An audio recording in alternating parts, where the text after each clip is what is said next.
The morning after her wedding to the man who had proven his devotion to her by giving up the throne, the Duchess of Windsor woke up to find her husband standing beside the bed with this innocent smile, saying, "And now what do we do?" As she later told the American writer Gore Vidal, "My heart sank. Here was someone whose every day had been arranged for him all his life, and now I was the one who was going to take the place of the entire British government, trying to think up things for him to do." The day before, at the Duke and Duchess's wedding in France in 1937, friends had noticed how cold her behavior was towards him. So it is perhaps not surprising that she soon began her first post-marital affair. Unknown to Wallis, her meetings with her lover were being logged by the British Secret Service, who'd been asked by the government to keep an eye on both her and the Duke of Windsor. Soon, the affair was fueling high society gossip.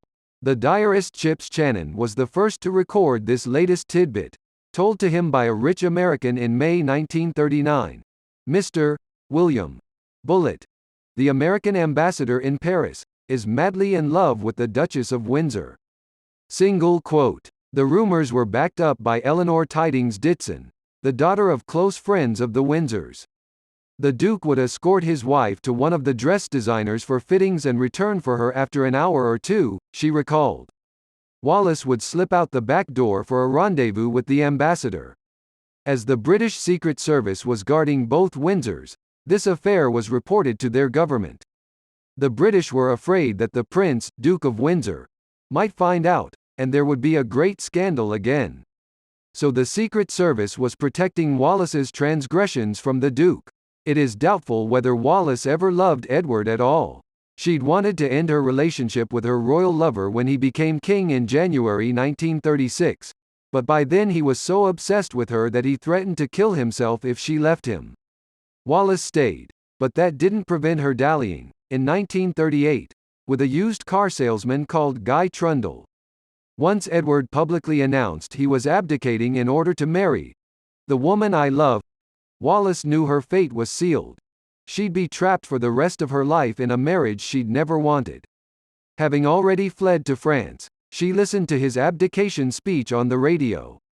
She spent most of the following day in bed, feeling depressed.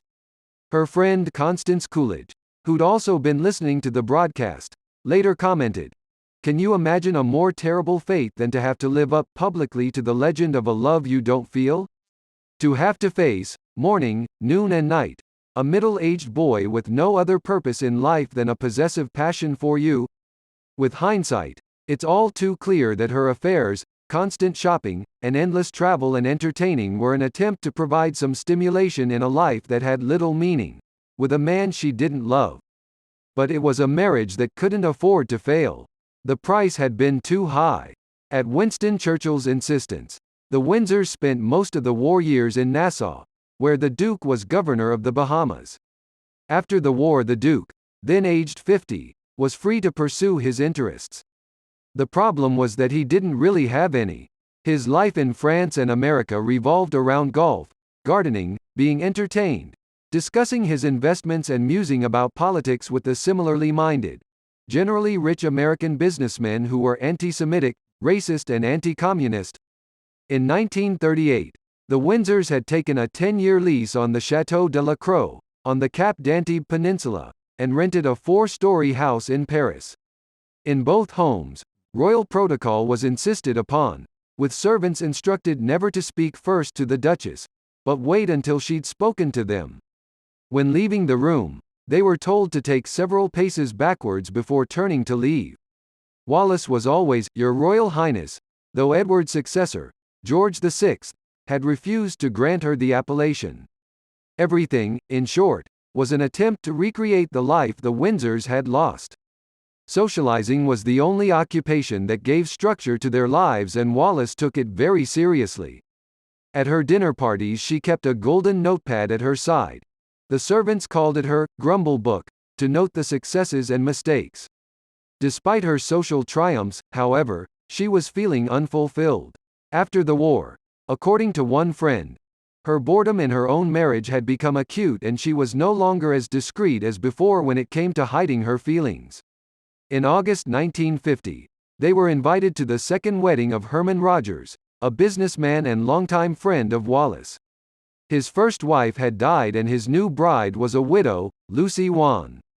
Wallace had long been in love with Rogers and had been hoping to lure him away, but she'd missed her chance.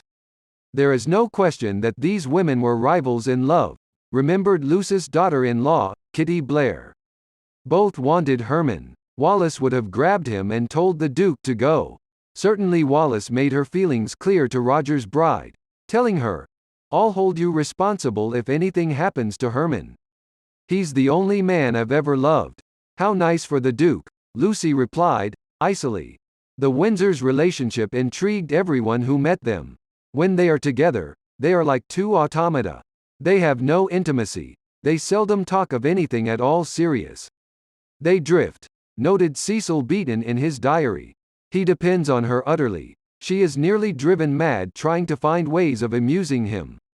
By her mid-50s, Wallace was taking stock of her life. The remarriage of Herman Rogers had affected her deeply, so she was feeling vulnerable when Jimmy Donahue ramped up his attentions.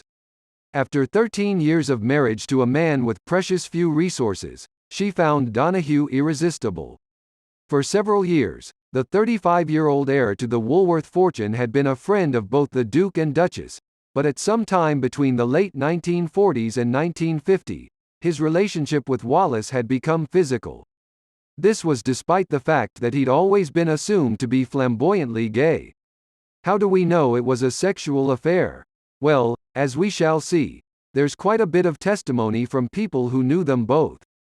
There are also damning reports, I can reveal, from the French Secret Service, who'd continued to keep the Nazi-sympathizing Windsors under surveillance after the war. In September 1951, for instance, they tracked Wallace's movements after the Duke left Paris to visit his brother King George VI, who'd recently had a lung removed. The French surveillance report states, James Donahue, said to have had an affair with her for 4 years, takes her to the Paprika restaurant and then to the Monseigneur nightclub, where there's a cabaret. Donahue returns to the Duchess's home at 85, Rue de la Faisanderie in the 16th with her at 2:20 a.m., and then he's seen leaving alone at 5 a.m. To the deep humiliation of her husband, the affair would continue for several years, in America, in France and aboard various luxurious yachts. Wallace could hardly have chosen a more outrageous lover. Stories circulated of orgies at his mother's Palm Beach estate, the castration of a lover and police investigations into cowboys and drug use. Reputedly, his family kept a lawyer on 24-hour call to buy him out of his most dangerous scrapes. The Duchess, however, was intrigued by his unpredictable behavior, so different from her husband's. Where Donahue was carefree and impulsive, the Duke was organized and precise. Where Donahue was generous, the Duke was penny-pinching. Where Jimmy was exciting and cheerful, the Duke was dull and depressed. Where her husband reminded her of her age, her lover made her feel young again. In November 1950, the Duke remained in Paris to complete his memoirs with a ghostwriter while Wallace returned to New York alone. Designer Billy Baldwin noticed that the lovers began to frequent a restaurant he often used, off Park Avenue, and then, after lunch they would just quietly go to Jimmy's apartment. For 2 weeks, the Duke rang Wallace twice a day, but whenever he called, her maid was unable to say where she was. When he did reach his wife, she cut the conversation short. 3 weeks of this evasiveness brought him to the edge of a breakdown. Abandoning Paris, he boarded an ocean liner for New York. So concerned was the ghostwriter about the Duke's mental health that he always accompanied him on deck, for fear he'd jump over the side. In New York, Wallace was there to greet her husband on arrival, yet she continued to spend her days lunching and shopping with Donahue, and insisted on including him in evening events. Night after night, the Duke accompanied his wife and her lover to El Morocco nightclub, then left alone at midnight. Buzz off, mosquito, Wallace was heard telling the former king.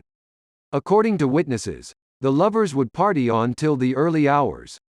The following morning, when the Duke checked on Wallace, he'd find notes taped to her bedroom door saying, "Keep out, stay out," or "Don't come in here." Abjectly, The Duke accepted that Donahue was now a non-negotiable part of their lives. The young man accompanied them everywhere, from a charity ball in Paris and a house party in Florida to a yachting tour of the Mediterranean. By the summer of 1951, the affair was blatantly obvious. During a lunch with Lady Kenmare at her villa at Saint-Jean-Cap-Ferret in France, Wallis suddenly announced she wanted to show Donahue the view from the first-floor guest room. They disappeared upstairs. The Duke remained at the lunch table, reminiscing about his time as monarch. Meanwhile, according to Lady Kenmare's daughter, the embarrassed guests were all too aware that the Duchess was having it off with Jimmy in one of the upstairs guest rooms. The same year, 55-year-old Wallis had her eye on another man, Russell Knipe, a 30-year-old actor and singer, then starring with Ethel Merman in Irving Berlin's Call Me Madam. Wallis called him each night and was seen with him so often that the press scented an affair. Journalist Alice Motes, researching the story, reported, "It seems to be common gossip that she has a crush on a fellow called Knipe. The Duke goes home at night because he theoretically has to write his book and she plays about in nightclubs with Mr. Knipe. However, things don't seem to be quite as simple as all that. Jimmy Donahue has just written to his boyfriend to tell him that their liaison is over. He has at last fallen in love with a woman, the Duchess, and he is going to marry her. The person who told me had it from Jimmy's boyfriend who confided the story to her in his anguish." Rumors began circulating that the Windsor marriage was on the rocks. The nature of the physical relationship between Wallis and Donahue intrigued New York society. According to Billy Baldwin, Donahue had once tried to circumcise himself with a penknife while drunk, which made intercourse painful. Hence, he said, the couple relied on oral sex. Others claim their sex life was more conventional. "Oh, they did have sex," said the art historian John Richardson. "I asked Jimmy Donahue when he was drunk, what was it like going to bed with the Duchess of Windsor? And he said, it was like going to bed with a very old sailor. Why did the Duke put up with her shenanigans with Donahue, let alone her obsession with Knipe? A simple answer is that he truly loved and needed Wallis, though it was rather more complicated than that. The Duchess was cold, mean-spirited, a bully and a sadist," said Dr. Gia Leinhardt, stepdaughter of the man who ghost-wrote Wallis's own autobiography. "My parents found the Duke not very bright, a wimp. Over the years, numerous friends and acquaintances had observed that Wallis was domineering, treating her husband like an infant and frequently reducing him to tears. Paradoxically, said their friend Mona Eldridge, this only caused him to cling more tightly to her.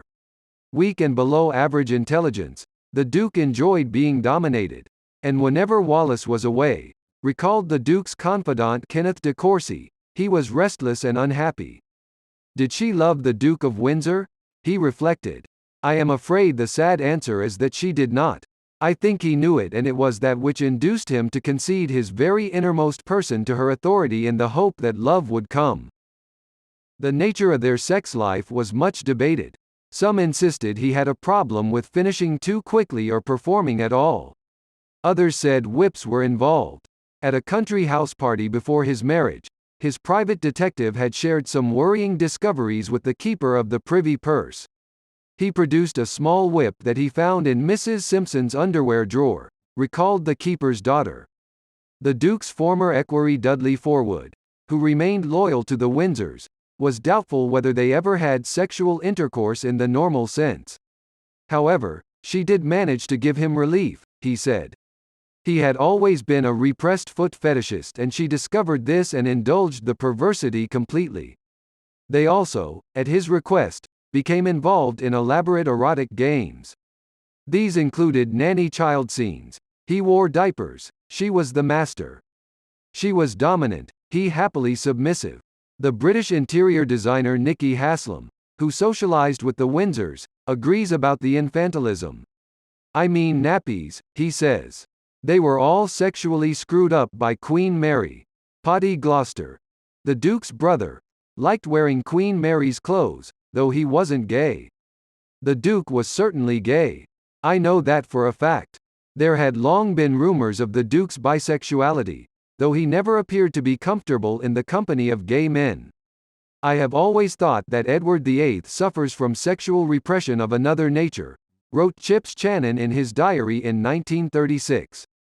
His horror of anything even savoring of homosexuality was exaggerated, especially in a world where it is far from unknown. And at the same time there are tales, I have heard them all my life, and some I believe to be half true, which reveal him in quite another light. Certainly, too, he has always surrounded himself with extremely attractive men. One of these was his aide Fruity Metcalf, an active homosexual, according to Forwood, who'd had a physical affair with the Prince of Wales's. There are many tales about the Duke's taste for young men, both before and after his marriage. Among the most lurid are those of Hollywood barman Scotty Bowers, who claimed in a 2012 memoir that he'd procured men and women for numerous clients, including Cecil Beaton, Noel Coward and the Windsors. Beaton had apparently introduced the couple to Bowers in the late 1940s, saying the Duke was a classic example of a bisexual man, and that Wallace shared similar bisexual urges. According to Bowers, the Duke and I slipped into the guest house at the bottom end of the large garden, stripped off and began making out. Over the next few days, Bowers supplied a nice young guy for the Duke and a pretty dark-haired girl for Wally. Each time I sent somebody different. The royal couple enjoyed variety. Wally was not in any way inhibited. She was very fond of dark-haired women. Wally really knew what she was doing. She did it in style and with intense passion. Among those who've insisted that Bowers was telling the truth are Gore Vidal, who spoke at Bowers's book launch, film director John Schlesinger, and the novelist Dominic Dunn. If Wallace was also bisexual, no other evidence has emerged. It's beyond doubt, however, that she was mad about Jimmy Donahue. I like Jimmy, Noel Coward told Truman Capote. He's an insane camp, but fun. And I like the Duchess. The Duke, however, he pretends not to hate me. He does, though. Because I'm queer and he's queer, but, unlike him, I don't pretend not to be. Anyway, the F** hag must be enjoying it. Here she's got a royal queen to sleep with and a rich one to hump. The Donahue affair continued during the Duke's trip to England in 1952 for his brother's funeral. And it was still going on when he returned there for his mother's funeral in 1953. For the rest of that year, he trailed in the lover's wake, to Biarritz, to a yacht Donahue had chartered for a month, and on to New York. In the summer of 1954, there was another yachting holiday that ended with a few days in Germany. But fractures were appearing in the uneasy ménage à trois. Donahue was growing bored, not least by having to play gin rummy with the Duke every afternoon, and annoyed at their sponging. Tensions came to a head during a dinner in Baden-Baden, when Donahue took exception to a disparaging remark by Wallace about his breath. He kicked her under the table, tearing her stocking and drawing blood. It was the final straw for the cuckolded Duke, who told Donahue, "We've had enough of you, Jimmy. Get out." Afterwards, Donahue was airbrushed out of the Windsors' lives. 12 years later he died of an overdose, suspected to be deliberate.